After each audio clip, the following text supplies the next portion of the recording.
Alright guys, so originally this was going to be a video with, me talking directly to you guys while I'm doing the video, while I'm filming.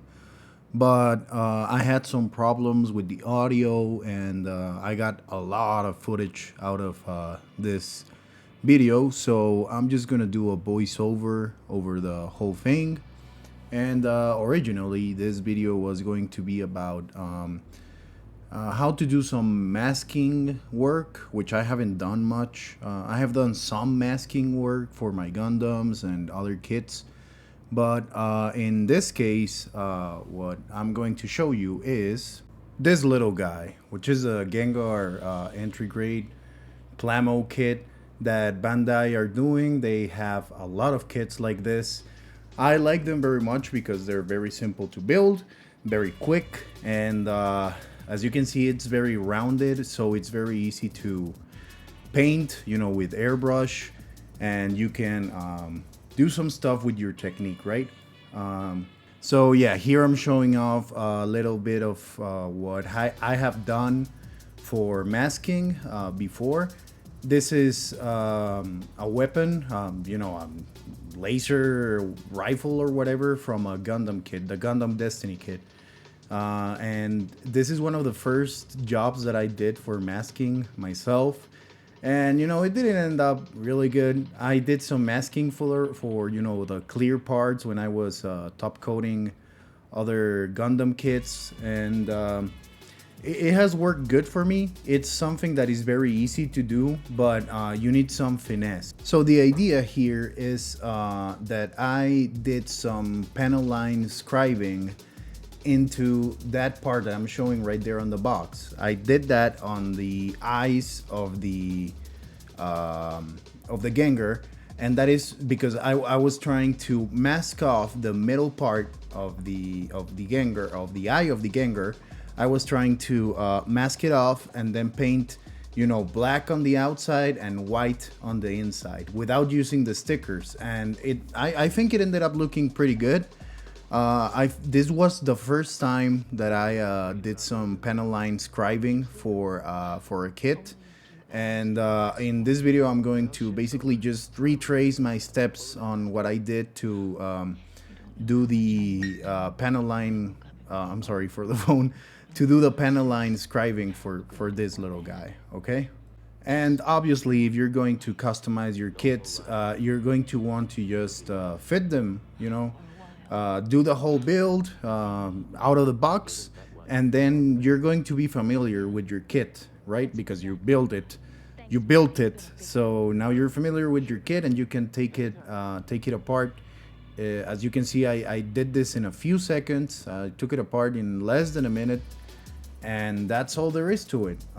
As I told you, these Pokemon kits are really easy to build, and they're very simple. And I think they look great. They're a great starter.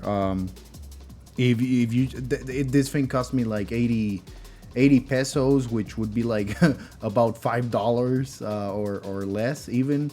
But they're really good kits when you're just starting out, and even if you're an advanced builder, you can use these kits as some practice, especially for your airbrushing techniques, which is what I did.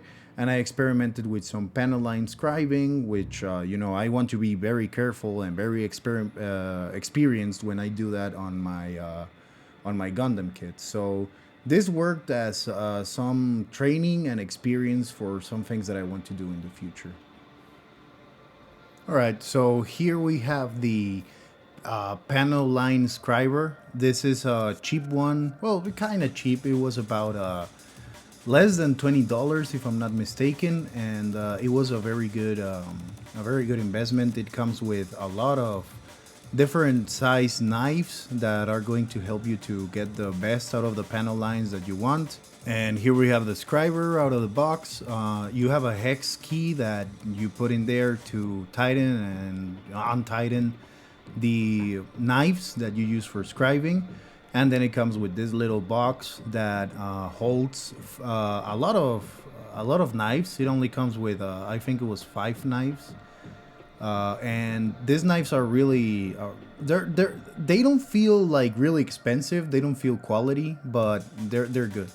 So yeah, this is what I was talking about. You just open it up with the hex key, with the Allen key, sorry, or hex key, however you want to call it. So you open it up and then you drop in your you need to adjust the height that you're going to want your knife. You can't go very low, otherwise you'll end up messing up your knife. And as you can see there, it's very small, but the size of the knife, of the tip of the knife, is engraved right there on the side, so that you can decide which one you're going to use. Usually you want to go for the smaller ones. The smallest size one that this kit comes with is the 0.2 millimeters, and right there I'm showing the 0.8 millimeter. So it goes from 0.2, there they are, 0.2, 0.4, 0.6, 0.8, and 1.0. Those are the sizes that this kit comes from. It's an ANSI kit. I got it from Amazon. As I told you, it was about $20. So it's a good investment. I think that it was a good buy, especially since this is the first scribing tool that I have bought. And actually, I don't have a scribing guide tape, which is another thing that you might want to get when you get a panel line scriber. It's going to make your life a lot easier. Unless you just want to, scribe down the existing panel lines of your kits. Here I have another piece from entry grade Gundam, the Strike, Rogue Strike or Rouge Strike Gundam. I love pink robots, so this was that's why I bought it. And I experimented with the scriber using the head of the Gundam. And as you can see, we have some very, like, it gives a lot of detail and a lot of I don't know how to say this, but it makes it look very anime. It makes it look like it's right out of the manga or anime. But as I told you before, you need to have the panel line guide tape, because if you don't, then you're gonna scratch up your kit and you're gonna have to sand it down. I do recommend that if you're going to panel line, to scribe your panel lines, that you use some sanding, like some sanding sponges or sticks after you do that, because most likely you're gonna get some scratches on there, and if you polish them out before painting, they won't be showing up when you fully paint your build. Okay guys, so this is basically one of my first times using the panel line scriber. I'm just going to scribe over the already scriven panel lines on the eyes of this Gengar kit. So yeah, what you want to do is just rest the tip of the knife on whatever panel line you want to do, and just follow the line, right? It's going to be kind of hard. You're gonna have to get your angle right, and you're gonna have to be very careful not to hit any of the flat parts of the piece that you're scribing. I was trying to do this in front of the camera, which only made it harder for me, and the focus of the camera didn't want to work. It wasn't a good experience to do this like this, but I wanted to show you guys how you how you would do a panel line. And I think it was right there. No, but I remember that I messed it up. Oh, there it is. I just messed up what I didn't want to happen, and it's good that it happened because I could show you. So this is a sanding sponge, like I was talking about earlier. This is one of the highest grits that I have, a 10,000 grit, which is very fine. They're from the guys that do the God Hand nippers, so their quality. I have already used this one a little, but with this I just sanded down a little. Since it was just a very superficial scratch onto the eye, I'm just gonna sand it down a little with this tool, with this sponge, and you're gonna see the results. And even though you can still see the scratch on the bare plastic, once it's painted, it's going to be very hard to distinguish that line itself. So yeah, you can still kind of see the line there, but it's not gonna show up. Like really, unless you have it under a loop, it's not gonna show up at all on the finished build. Now, obviously, you're going to want to have your masking tape ready. I have mine, which is from Mr. Hobby. I have the 30 millimeter one, and I have the, I think it's 10 millimeter one. And this is a very good masking tape. It has really good adherence to the plastic or even the paint if you already painted a part and you want to mask it. And it isn't a very strong adhesive, but it does stick very good. The thing is that it doesn't lift up the paint. If you have already painted a part and you put some masking tape on it, it's not gonna lift the paint. And right there on the back, I have all the paints and primers that I'm going to use to paint this kit. I'm gonna paint the body of the kit with, I'm gonna prime it with the gray primer, and I'm gonna prime the pink and the eyes and everything else, the teeth and you know everything else, the tongue, the pink parts of the kit. I'm gonna paint them with this pink that I have in my hand right there, and all the other parts are gonna have the base coat after the primer of the you know, yellow, I'm sorry, purple that I'm gonna put. What I have right there on my hand is a paint mixing cup, and they're really good if you want to test out colors or if you want to do some on the fly you know, brushing or whatever. I have 10 of them. They come in a 10 pack. And what I want to do, these are for the eye parts basically. What I'm going to do is use this black one for the outer part of the I don't know if you call it iris of the eye, and then I'm gonna do the inner part with white. Now this thinner I really do recommend. Mr. Color Leveling Thinner is probably the best thinner that you can use for anything that is lacquer based or paints that are you know, work good with lacquer thinners. Mr. Color Leveling Thinner is the best thinner that I have tried, and I use it on almost everything except some very purely water-based acrylics like this one. You cannot use those kinds of thinners like lacquer thinners because they have some chemicals that are going to affect the composition of the paint. Like for example, those primers, Big Hobby, they are pure acrylics. If you smell the paint, it has almost no smell. It's a very plasticky smell. Right here on my hand, I have a you know, a homebrew thinner that I made using alcohol, distilled water, flow improver, and you know, paint retarder, acrylic paint retarder.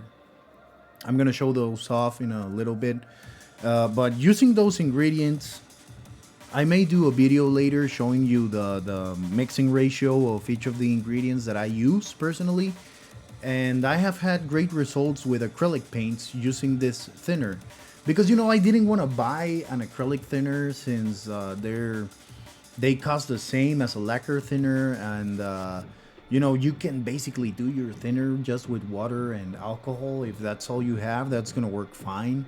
But using flow improver and paint retarder, here you go. We have the Vallejo flow improver, and we have the AK paint retarder. And I have been using this for some time now, about a month now, and it's been working very good. It's a very good idea to do your own thinner. If you want to buy an acrylic thinner, you know, like for example, the Vallejo paints are very hard to work with and thin down. So using the Vallejo flow improver or any flow improver for that matter is going to help with those kinds of paints, you know, because you're basically just thinning them down with some water and some alcohol. That's all there is to it. And it works really good. I really do recommend that if you know how to do your own homebrew thinner, but you decided to stop doing it, try doing it again, adjusting your ratios, and maybe you'll get a good result like I have. There's also other kinds of thinners like this Tamiya lacquer thinner, which is a lacquer based thinner. I already used most of the bottle now. But it is a really, really, really good thinner for Tamiya paints. Any Tamiya paint, be it an acrylic paint or a lacquer paint from Tamiya, their lacquer thinner works perfectly fine. Obviously, it's going to have a higher odor when comparing it to their acrylic thinner, which is very innocuous when it comes to all odor. But we don't care that much about it because we use respirators here on this channel, and we do it in a well ventilated area when we airbrush. So that's only if you're thinking about airbrushing and you're going to use a lacquer based thinner. I do recommend that you take all the necessary precautions because those things give cancer. They're pretty harmless, even if you don't use a respirator. They're pretty harmless, but you're throwing, you're tossing the coin. If you're going to get cancer or not. It's basically like smoking. You're exposing yourself to different chemicals, so you have to be careful. And here I'm reassembling the kit just to show you guys how easy it is to reassemble these kits. I'm not gonna press fit it a lot because I'm gonna need to disassemble it again to paint it. Okay, so let's move on. So here we have the kit fully reassembled. As I told you before, these are the paints that I'm gonna use for the main coats. From the body and the pink parts that show, like the tongue. I'm gonna try and do an effect at the end using top coats, which I think that actually they came out good, but it could have used just another coat of clear because it came out kind of spotty, the last coat that I did, but it took a long time to dry. So when this is a gift for my girlfriend. She loves Pokemon. I don't like Pokemon that much. I actually don't like Pokemon at all. But she really enjoys Pokemon. Gengar is one of her favorite Pokemons. So when we had a month anniversary, we tend to just randomly give some presents. She has given me a lot of kits. She was the one that started my whole my whole addiction for gunpla because she gave me a Gundam Barbataros from Battlelog, and that's how it started. So it's thanks to her that I am able to do all this stuff for me and for you guys. So this is a gift that I gave to her. And she really enjoyed it. She liked how it turned out in the end, and I really enjoyed, customizing it. It was a very nice experience because the difficulties of doing a Gundam, which has 200, 300, 400 pieces, and you have to paint each piece individually almost. This was a very good experience. Okay, so let's move on and let's go right onto the paint booth, if you'd call it that. Okay, so just before we move on to the paint booth and I start painting the kit, I'm just going to show you some of the preparation that you have to go through before you go into your paint booth or whatever to start painting. Okay, so obviously, first of all, I told you need to disassemble your kit and put the individual pieces into some sort of paint station. That there's a lot of different options that you can use for this, but what is very necessary, and they're not that hard to get or that expensive, are the paint clips. Like the ones that I have here are from Mr. Hobby.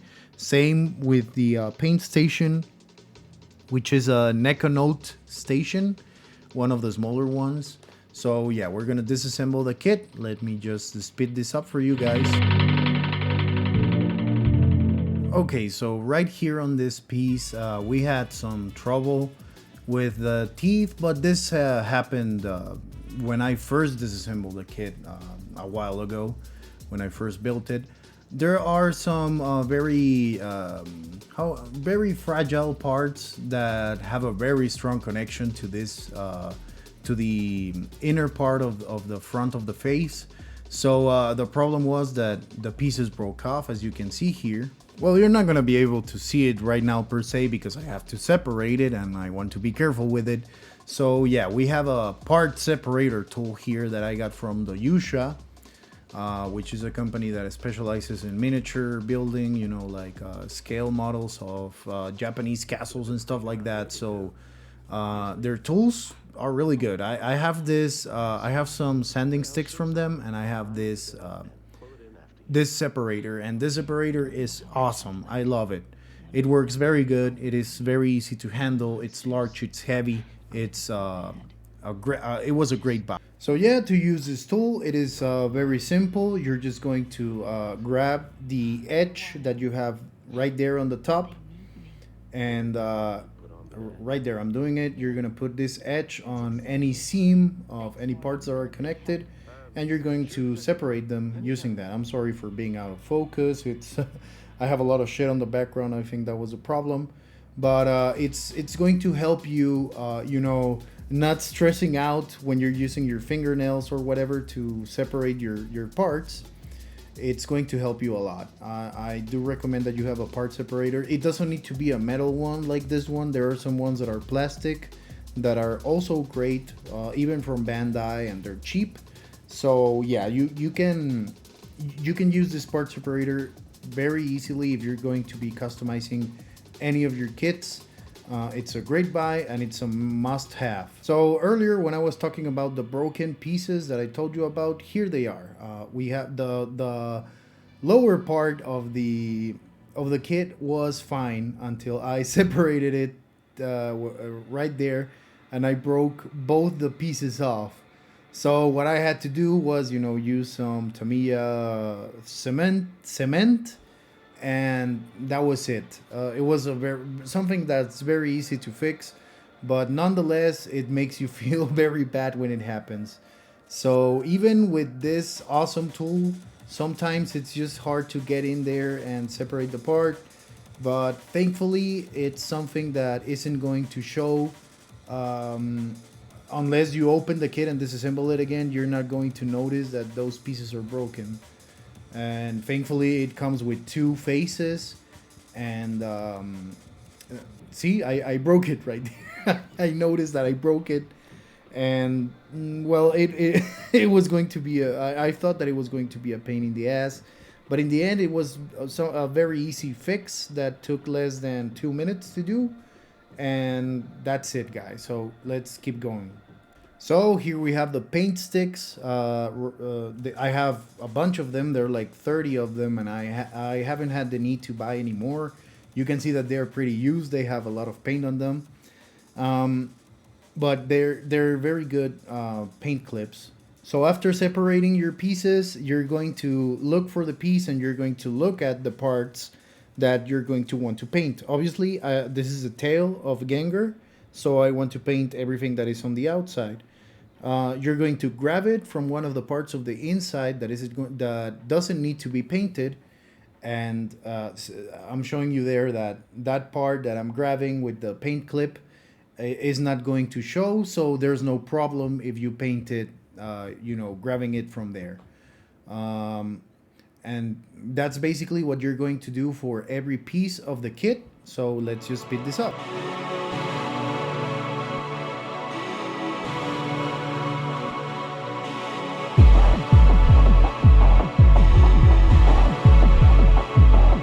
Now look at the parts that I'm grabbing with the clips. As you can see, I try to grab parts that are connections as to not get paint on them.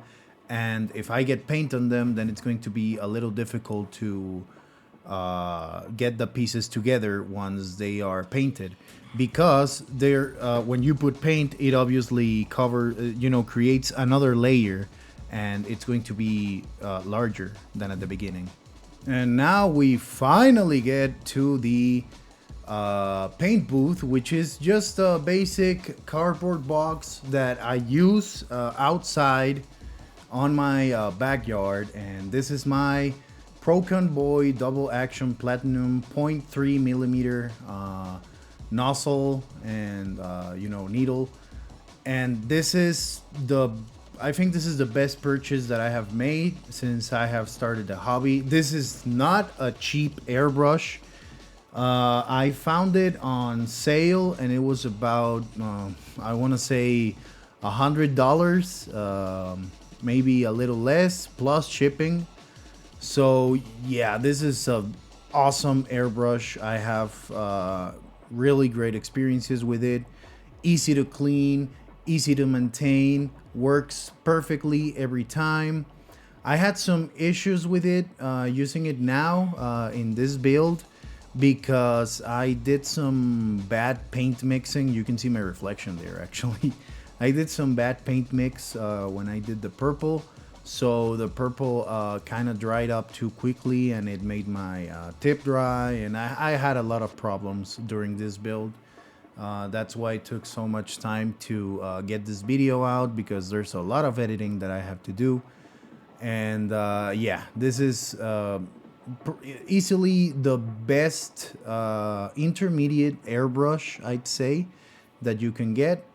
If you're starting airbrushing and you want to get a good airbrush for not that much money, this is probably the best buy that you can make.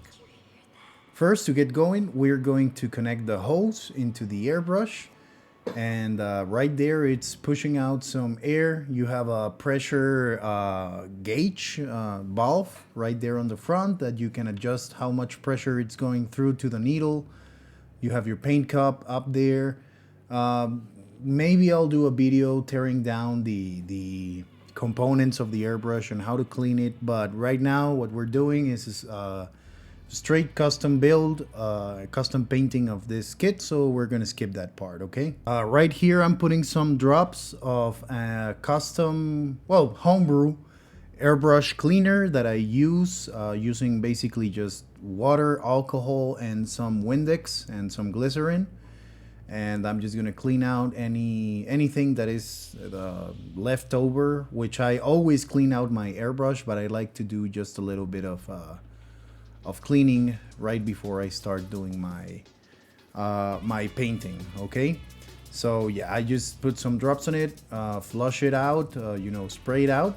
And here's some water-based primer, which is already kind of thinned down.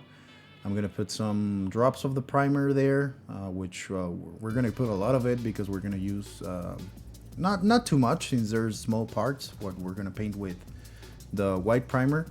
We're gonna do a little test to see if it's pushing out the paint. Apparently it did. So here I'm just putting some drops of my homebrew thinner because it was a little thick for my taste. And you can do this. I do not recommend doing it, but if you just need to do some on-the-fly adjustments, you can put some drops of your thinner into the airbrush. And then what you're gonna do is you are going to separate the airtight O-ring on the front of your, right there I'm doing it. You're gonna separate that, and then you're going to just push out like if you were pushing paint out of the airbrush. And that's gonna help you mix up the paint and whatever you have in there. So you put some drops of thinner and you do what they call a back flush. So right here we have the one of the tongs that you can use for your for the kit. And right now I'm just pushing out some air to clean out any dust that is on the surface, and there I'm pushing some paint. If you push back on the trigger, it's going to push out your paint. In this case, this is primer. And you want to go first with a light coat, especially if you thin down your paint. You're gonna want to do at least 2 coats, 2 thin coats and 1 heavy coat, or 1 thin coat and 1 heavy coat. It depends on how much thinner you use and how you want your piece to end up. Since this is a very flat primer, I like to use not that much of the primer.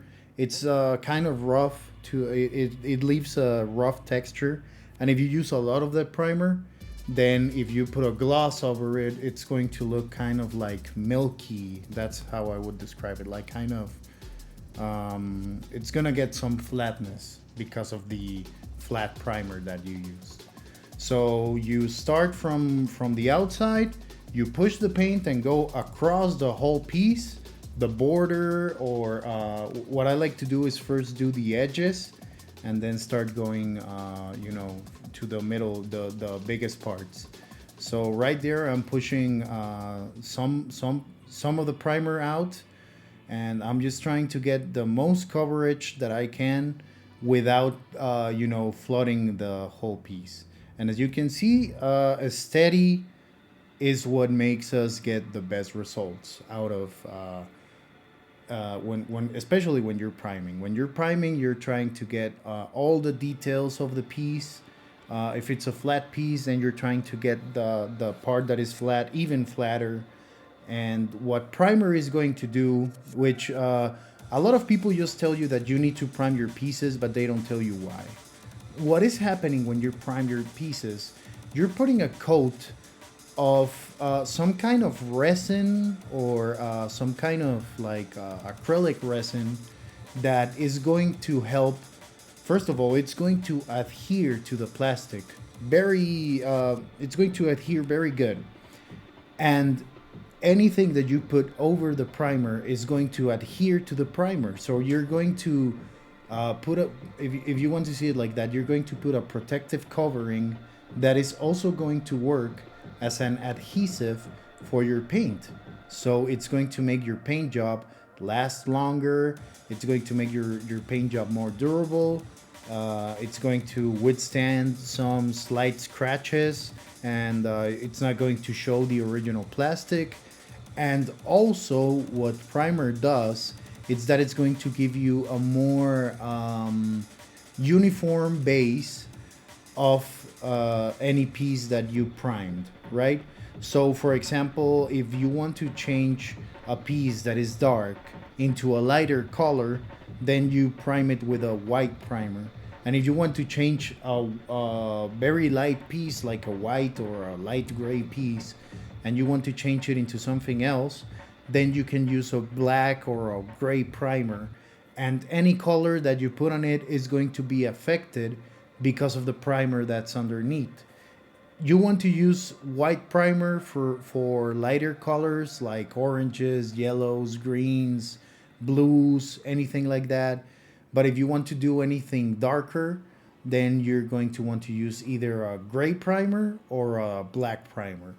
For metallics, the best kind of primer that you can use is black, since black is going to give you the most shine out of the others. If you do a metallic over a white primer, the transparency of the flakes of the metallic is not going to show. It's not going to be reflective, you know?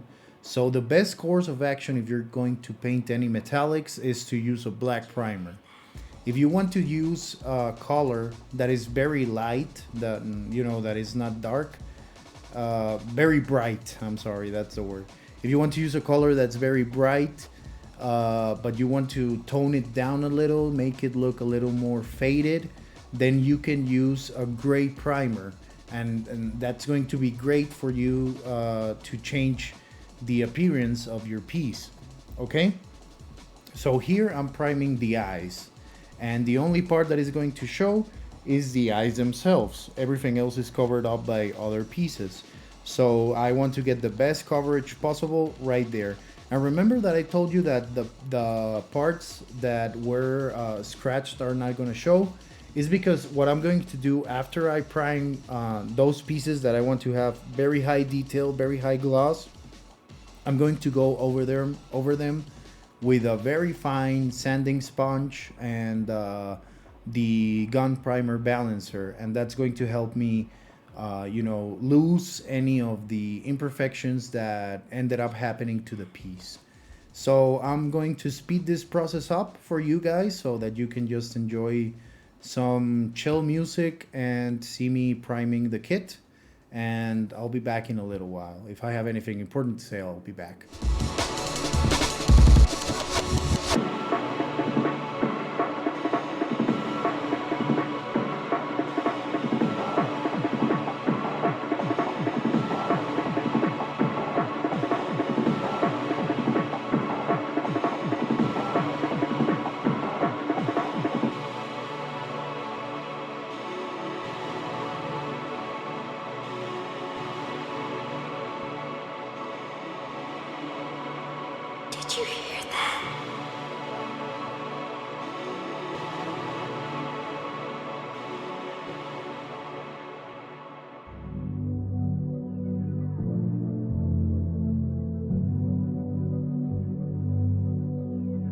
Okay, so I noticed in this part, you're going to see it just in a little bit, but there was some sputtering coming from the airbrush, and that happens because you either push too much paint out in a short amount of in a short burst, or there was a problem with the paint, the thinner, the tip of the airbrush could have gotten clogged up. Something happened, and it's something that's relatively easy to fix. But if you don't fix it, if you don't fix that sputtering, it's going to show on your finalized kit. And right here, I'm priming the back part of the body with the spikes. And as I told you, this is a really good kit these kits are really good to practice. Do something that is easier than a Gundam kit, but that also has some pretty interesting details that are going to show you how your airbrush works, right? I have never painted a surface kind of like this, so it showed a very different side of what I was expecting. And here we have all the parts already primed. I did a test of color with I already painted the pink parts of the kit. I already finished painting those, and all the other parts are already primed right there. I primed the whole body in gray. Every part that is purple is primed in gray because I wanted to get a shiny look for the piece, and that is the eyes of the and they're only painted pink at that time. I painted them the same pink as I painted all the other parts. That is the spoon that I used to test. It was primed, and I'm showing you how durable it is. I'm just barely scratching it with because it's still not very cured. But yeah, here you have the tongue already painted in that beautiful pink, that beautiful custom pink that I came up with using Vallejo red and white from Tamiya. So I combined them, and this is the beautiful, beautiful color that came out. Very nice, hot pink that's very cool looking in person. It also looks great on camera, but it looks even better in person. And right here we have the outer part of the eye, the sclera, you could say, but this guy has a big problem with pink eye right now. So, as I told you, I just painted it the same pink that I painted everything else on the kit. And what I'm going to do is I'm going to put a coat of clear red over it, since it is a different hue of pink on the box and on the artwork. But I wanted to see what happened if I combined these two colors, and the ending result I think came out awesome. Just look at it, guys, and I love using clears. Clears is one of my favorite things to do. I love using clears. So that's the original color. You can see it's kind of like an orange pink, kind of like a salmon, and that's the color that I ended up with. That hot, very interesting pink. Vallejo paints end up looking kind of flat, so it looks kind of flat. You can see that there's not much reflection going on, but we're gonna fix that in just a second with the clear. So yeah, right here we're putting some of the clear on top of the pink. First, of course, we're gonna do a very light coat, but you can already see how it's slightly changing color, turning into a more reddish pink. Very interesting. So we push a little bit of the clear red. When you're doing clears, you want to do very thin coats and just start working with those thin coats. Go slow, don't push too much paint. Clears are very easy to use, but they also tend to pull up if you're not being careful. You're gonna get some stains on your finalized piece. And look at that beautiful reddish tint that beautiful gloss that the paint is getting, the paint job. I love using clears, and those colored clears from Tamiya are perfect. I have never had any issues with them. The only problem is that you cannot combine the acrylics and the lacquers. They end up doing like the bunching up of the resin of the paint on the bottom of whatever you're using to mix them, so it doesn't work. But using just this pure clear red from Tamiya, thinned down, I think it was 2-to-1 or 3-to-1 ratio. I think it was 3-to-1 ratio of thinner and paint. And look at that. You can see a little bit of spotting, kind of like what they call orange peel, but that stuff goes away if you're using a good thinner like Mr. Color leveling thinner. You can see that it's already going away. But look at those eyes, man. It's going to look awesome in the end. And talking about that, so right there I'm applying the heavy coat of the clear. First, remember, you go with some light coats, and then you can start going in heavy, especially once the first coats dry up. Then the next coats are going to go even easier. And look at that, a beautiful clear red and base pink color. That's what you're going to get if you combine those two colors, hot pink and a clear red. It's a beautiful, I loved how it turned out. Once you see the finished kit, you're going to be enamored with this. I suggest that you try and do this technique of just building a base coat of any paint that you want, and then at the end putting a clear coat of any tonality that you want to apply to that part of the kit, and it's gonna look awesome. That's what they call candy colors, when you use a metallic and then you put a clear coating with blue, red, purple, whatever, and you get like this nice metallic shine with color. And in this case we're using just a simple paint underneath, so we're not gonna get that effect. But the effect that we do get is a very glossy finish and a very good looking color.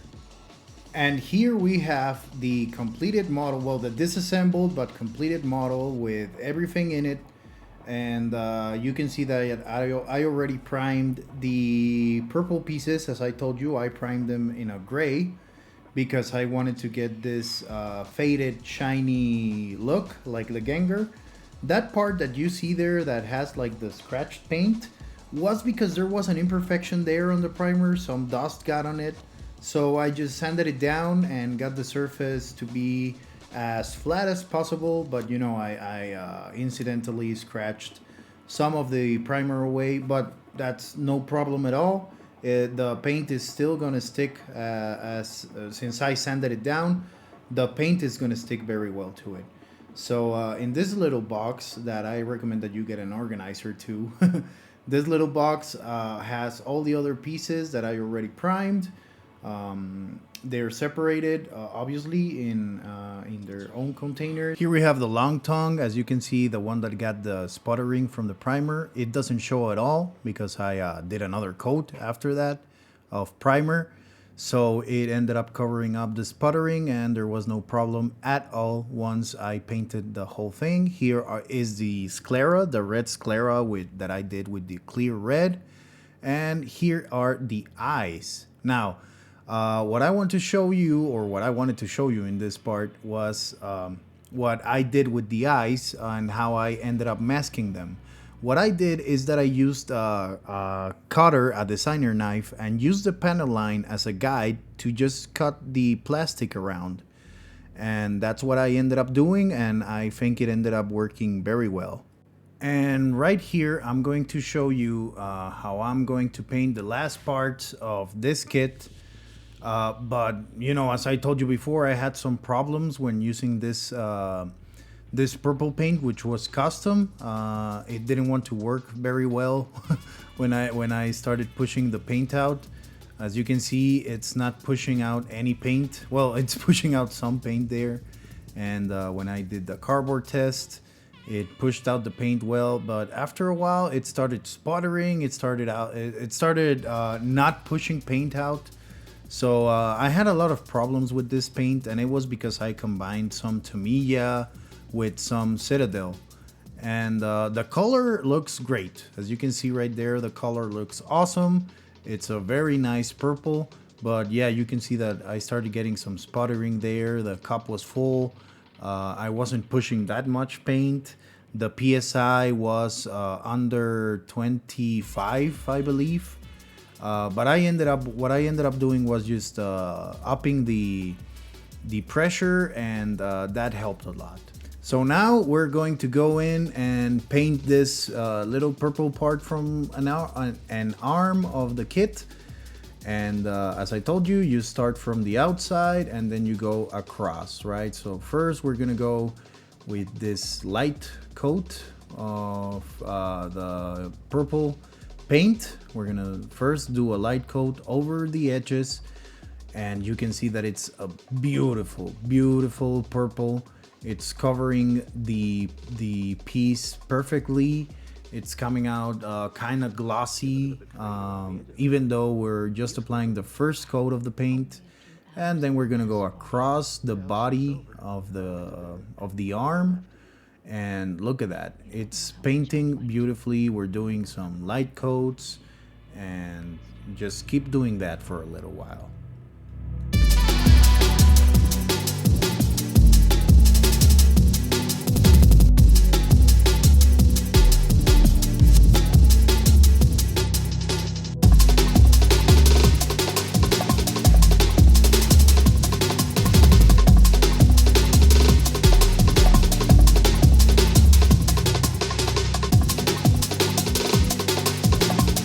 So there you go, you have the finalized piece there already with some light coats.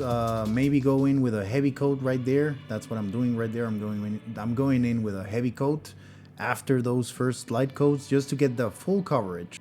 And now we're going over the other piece of the arm. This is just to show you the process of how it went. Painting the other pieces, I apparently lost some of the footage that I did, painting the body and stuff like that. But I ended up with this footage, and I think that it looks very good, and we get a good idea of how you're supposed to go about airbrushing. Oh, and as you can see, I I did some custom painting on my paint booth too. I put some cheap spray can matte black, just for it to look a little better on camera and to combine with the other aesthetic that I have on the bench and whatever. Okay, so what I'm doing here is just applying some coats to it, the same as the other piece. All the imperfections that you see on the side are going to disappear after we put some more coats on the piece.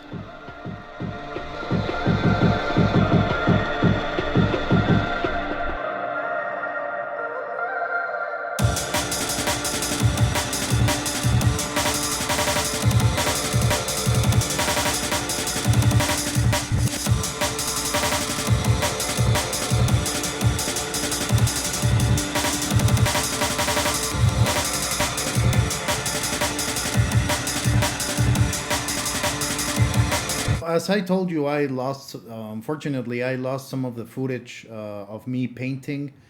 The main part that I wanted to show you, the title of this video was going to actually be Beginner's Guide to Panel Line Scribing.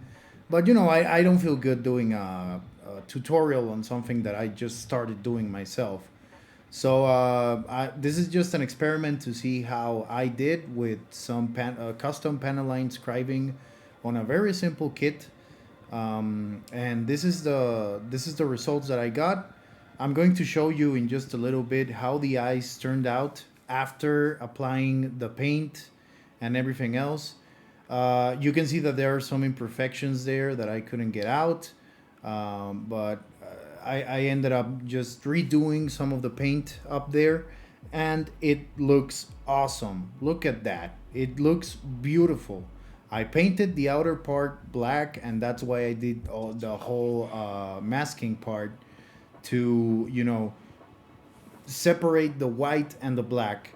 And even though you can see the imperfections pretty well on camera, in person, since the kit is so small, you need to be looking at like with a loop to see that scratch of paint there. But the end result was beautiful. I loved how it turned out. My girlfriend loved it, even though she said she didn't want anything because she doesn't have anywhere to put it. She ended up loving it. She put it in her desk because it's a very beautiful kit, and I really liked how it turned out. I put a clear coat at the end, and as I told you, it ended up looking perfectly. So after this part, I'm gonna do a little showcase of the kit with some pictures that I took before I gave it away.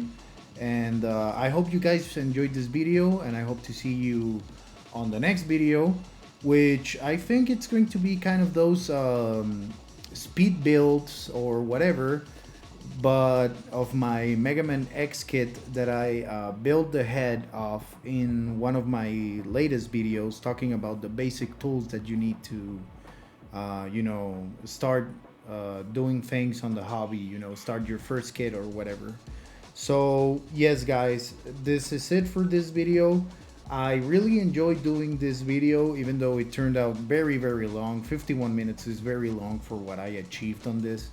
But I just wanted to talk to you guys and go through with you, do some editing, and most of all, learn with you, experiment, and try new things in front of the camera, and going on this journey with you guys.